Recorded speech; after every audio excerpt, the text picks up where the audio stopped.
A very warm welcome to Self Selection Board, a one step towards your uniform। मेरा नाम है शुभम वाशने और आज हम बात करेंगे unit measurement, Newton's law of motion and time के बारे में।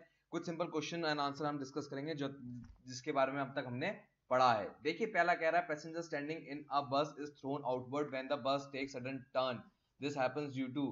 देखिए अगर पैसेंजर सडनली बस अगर टर्न करती है तो पैसेंजर एक तरफ हो जाता है तो क्या होता है उससे। देखिए इसमें उसने जो चार ऑप्शन दिए, outward pull on him, inertia of motion, change in momentum और चेंज इन एक्सेलरेशन। क्या होगा? देखिए इनर्शिया ऑफ मोशन होगा इसमें। पर मान लीजिए ऑप्शन में इनर्शिया ऑफ डायरेक्शन भी दे रखा है तो आप डायरेक्शन लेंगे, क्योंकि जब कोई चीज टर्न होती है तो उसके अपोजिट डायरेक्शन में हमारी क्या कहते हैं मूवमेंट होती है। तो ये इनर्शिया ऑफ डायरेक्शन का आंसर है एग्जैक्टली पर क्योंकि यहाँ पर इनर्शिया ही दिया है, वो भी मोशन का दिया है, तो हम उसमें वो ही कंसिडर करेंगे। चलिए आगे चलते हैं। अगला है for a body moving with a non uniform velocity with a uniform acceleration. देखिए दोस्तों क्या कह रहा हूं मैं। एक बॉडी है जो नॉन यूनिफॉर्म वेलोसिटी से चल रही है, मतलब मान लीजिए अगर ये डिस्टेंस टाइम ग्राफ है तो ये ऐसे ऐसे चल रही है, ठीक, non uniform with uniform acceleration. तो उसका जो ग्राफ होगा कैसा होगा? नॉन लीनियर होगा। समझ के देखिए ना। देखिए कह रहा है 5 सेकंड में इतना चला, फिर 10 सेकंड में इतना, 20 में इतना, 30 में इतना, 40 में इतना। डिस्प्लेसमेंट क्या है ये देखिए, चेंज हो रही है ना। चलिए आगे चलते हैं। Newton first law of motion. Newton first law of motion gives the concept of, भाई क्या बताता है न्यूटन फर्स्ट लॉ? बताता है कि अगर कोई चीज रेस्ट पे है तो वो रेस्ट पे रहेगी, मोशन में है तो मोशन में रहेगी, जब तक कोई एक्सटर्नल फोर्स अप्लाई नहीं हो जाती। तो वो क्या हो गया? इनर्शिया। हमेशा याद रखिए Newton's first law define as inertia. ये पूछा ही जाएगा, कोई आपसे ये नहीं पूछेगा कि न्यूटन्स लॉ क्या है या ये स्टेटमेंट दे दिए कौन से में आता है न्यूटन्स लॉ में, नहीं, वो इनर्शिया टर्म्स रूल आएगा। देखिए फिर आगे टर्म इनर्शिया देखते हैं। अब क्या पूछा? Person is hurt on kicking a stone due to. देखिए एक इंसान ने पत्थर मारा, पत्थर पे लात मारी तो उसको दोबारा हर्ट हुआ, तो क्या हुआ? ये न्यूटन्स थर्ड लॉ का रिस्पॉन्सिबल हो गया। न्यूटन्स थर्ड लॉ क्या कहता है? every action has equal and opposite reaction, action has equal and opposite reaction। ठीक है, चलिए तो इसका थर्ड हो गया आंसर पहले वाले जी हाँ। चलिए आगे चलते हैं। ये कह रहा है कि which conservation principle is applicable in case of motion of rocket. उसका आंसर हुआ कंजर्वेशन ऑफ मोमेंटम। क्या कहना चाह रहा हूं दोस्तों मैं, एक रॉकेट है ये ऐसे, ठीक है, ये रॉकेट है, अब ये उड़ा, तो पहले जब उड़ेगा तो जमीन पे धक्का मारेगा आग से। जब ये मारेगा तो एक तो इधर फोर्स लगेगी और एक इधर फोर्स लगेगी। जब ये दोनों अपोजिट में लगेंगी तो ये ऊपर उड़ेगा। तो ये न्यूटन थर्ड लॉ है। क्या कह रहा है? न्यूटन थर्ड लॉ है। ये क्या कह रहा है कि जब आप एक डायरेक्शन में किक मारते हैं तो फिर दूसरी डायरेक्शन में फोर्स लगा रहा है, मतलब every action is equal and opposite reaction. तो ये कंजर्वेशन ऑफ मोमेंटम में आता है। देखिए मैं आपको एक चीज बताऊं, फर्स्ट लॉ ऑफ जो न्यूटन है वो होता है, फर्स्ट लॉ ऑफ जो न्यूटन होता है उसे हम कहते हैं डिफाइन एज इनर्शिया। याद कर लीजिए, ये आपसे पूछा ही जाएगा घुमा फिरा के, कोई नहीं पूछेगा Newton first law. Second law क्या कहते हैं कि rate of change of momentum is equals to force, rate of change of momentum. क्या हुआ? वो फोर्स के इक्वल है। और न्यूटन्स थर्ड लॉ क्या कहता है? न्यूटन्स थर्ड लॉ ये कहता है every action has equal and opposite reaction, but इसको हम डिफाइन करते हैं कंजर्वेशन ऑफ मोमेंटम से। चलिए आगे चलते हैं। An athlete run before long jump to get an advantage on, किस लिए? Inertia of motion. अगर कोई चीज मोशन में है और उसको आगे फॉरवर्ड मोशन करोगे तो उसकी स्पीड और फोर्स ज्यादा रहेगी, तो वो इनर्शिया ऑफ मोशन में आता है। फ्रिक्शनल फोर्स नहीं होगी, मूवमेंट फोर्स नहीं होगी, प्रिंसिपल ऑफ मोमेंटम नहीं होगा। आगे चलते हैं। Slope of velocity time graph represent. भाई ये कह रहा है कि, सॉरी मैंने गंदा सा ग्राफ बना दिया जल्दी जल्दी में, v और t का ग्राफ है, तो अगर मैं इसको ऐसे बना दूंगा तो क्या बताएगा? देखिए ये क्या बता रहा है, डिफरेंट टाइम्स की वेलोसिटी। ठीक है, तो डिफरेंट टाइम की वेलोसिटी क्या होती है? एक्सेलरेशन। भाई कह रहा है यहाँ पर 20 है, यहाँ पर 30 है, यहाँ 40 है, ठीक है, तो यहाँ पर इसका क्या हुआ? dv बाय dt, तो ये हमें एक्सेलरेशन बता देगा। ठीक है दोस्तों, चलिए आगे चलते हैं। आंसर हो गया एक्सेलरेशन। अगला है when running a car stop suddenly the passenger tends to lean forward because of. Inertia of rest दोस्तों।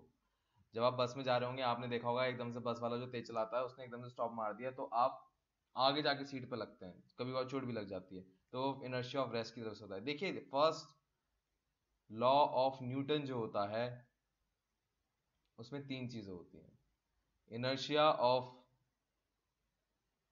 Of rest, motion and direction. Rest तो मैंने आपको बता दिया, मोशन भी आपको पहले वाला एग्जांपल था। डायरेक्शन क्या होता है कि जब जैसे यू टर्न मारा, तो यू टर्न मारने पे गाड़ी एकदम से इधर हुई तो आप बॉडी इधर की तरफ गिरेगी। चलिए आगे चलते हैं। Dimension MLT-2 correspond to MLT kg dot metre per second square. क्या बताया? फोर्स बताया उसने।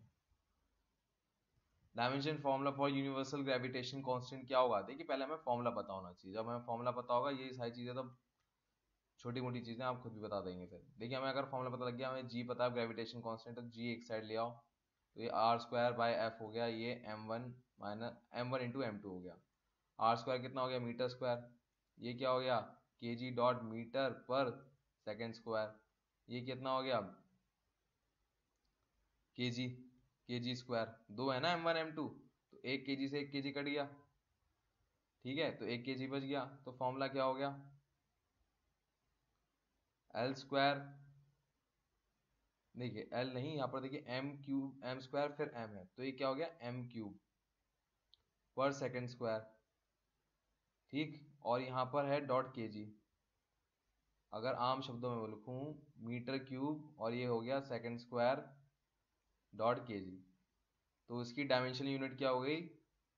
m-1 L³ T-2, m-1 L³ T-2। ये हो गया आंसर हमारा दोस्तों।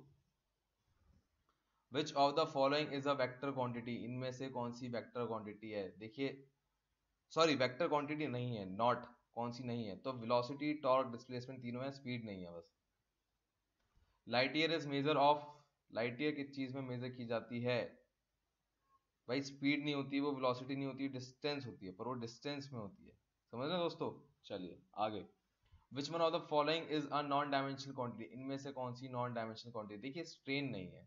स्ट्रेन क्या नहीं है भाई? स्ट्रेन का फॉर्मूला होता है change in length upon L, या change in volume upon volume.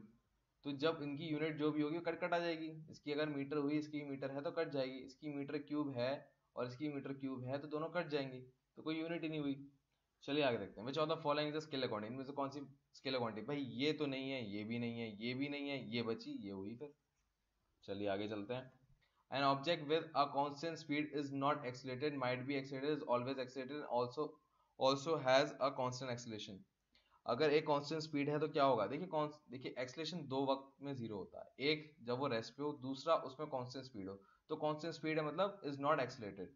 हमारी जो धरती है वो भी एक कांस्टेंट स्पीड पे चलती रहती है, रोटेट होती रहती है, तो उसकी एक्सेलरेशन क्या हुई? जीरो। ये भी पूछा जा सकता है। ऐसा ही unit of luminous emittance is lux. अगर यहाँ इंटेंसिटी दे देता तो ये कैंडला हो जाता, ठीक है गाइस। चलिए, two vectors are said to be equal. देखिए दो वेक्टर क्वांटिटी में सेम चीज क्या होनी चाहिए? मान लीजिए ये वेलोसिटी है, सबसे पहले मैग्नीट्यूड, फिर उनका डायरेक्शन, ठीक है। अब देखिए मैं उल्टे एग्जांपल पढ़ूंगा, मतलब यहां से एग्जांपल पढ़ूंगा। देखिए यहां पर लिखा है magnitude are same but direction opposite. No, both magnitude and direction are same, both magnitude and direction are same, seem sensible, यही है हमारा आंसर। फिर भी मैं ऊपर के पढ़ देता हूँ। Only their direction and direction are same, कोई लॉजिक ही नहीं बनता, बकवास। Only their magnitude are same, ये हमें चाहिए नहीं, स्केलर की खास बात होती है। चलिए आगे चलते हैं। Why does cannon recoil after firing? जो कैनन है वो रिकॉइल क्यों होती है? देखिए न्यूटन्स थर्ड लॉ लगता है। न्यूटन्स थर्ड लॉ का एक बहुत इंपॉर्टेंट एप्लीकेशन है। दोबारा बोलता हूँ, every action has equal and opposite reaction. तो जब कैनन बंदूक कुछ भी चलाएं तो वो पीछे करती है, क्योंकि वो उसमें स्ट्रिंग होती है। तो जितना आपने आगे फोर्स लगाया गोली भेजने में, उतना ही बंदूक पीछे लगा रही है, गोली पीछे लगा रही है उस फोर्स को धकेलने में। सो इसमें क्या हुआ? Newton's third law of motion. चलिए आगे चलते हैं। Dimension of which of the following is same as impulse. Impulse की डायरेक्शन देखिए फोर्स होता है और ds होता है और dt होता है, ठीक। तो ये क्या होगा, kg dot metre per second square second, ठीक। तो kg dot metre per second हो गया। अब हमें इसकी जैसे वॉल्यूम की क्या हो गई, मीटर क्यूब, ये तो नहीं होगी। मोमेंटम की चेक करें, देखो मोमेंटम की क्या हो गई, force into sorry mass into velocity. Mass कितना हो गया kg, ये हो गई मीटर पर सेकेंड। तो हमारा आंसर क्या हो गया, मोमेंटम। चलिए आगे चलते हैं। Which one of the following is a fundamental quantity. इनमें से कौन सी फंडामेंटल क्वांटिटी। फंडामेंटल क्वांटिटी क्या होती है, जिनके बेसिस पे हम डायमेंशंस डिफाइन करते हैं। डायमेंशंस कैसी दिखती है हमें, डायमेंशंस दिखती है MLT। MLT फॉर्मेट में हम किसको डिफाइन करते हैं, मास लेंथ टाइम, ठीक। मास को अब देखिए फोर्स तो नहीं हो सकती इसमें, तो इसकी unity kg dot metre per second square होती है, ठीक है, जिसे न्यूटन कहते हैं वैसा यूनिट में। ये तो हो सकती है। वेलोसिटी भी नहीं हो सकती, मीटर पर सेकेंड होती है। टाइम हो सकती है, देखो टाइम आ गई यहाँ पर। चलो हो गया दोस्तों। चलिए जय हिंद दोस्तों, ये था हमारे वीडियो का एंड। आई होप हमारे क्वेश्चन आंसर आपको पसंद आए हो, और अगर पसंद आया तो प्लीज लाइक करें, शेयर करें, कमेंट करें, और हम आपके अगले लेक्चर में आपका इंतजार कर रहे हैं, तो प्लीज हमें ज्वाइन करें। थैंक यू, जय हिंद।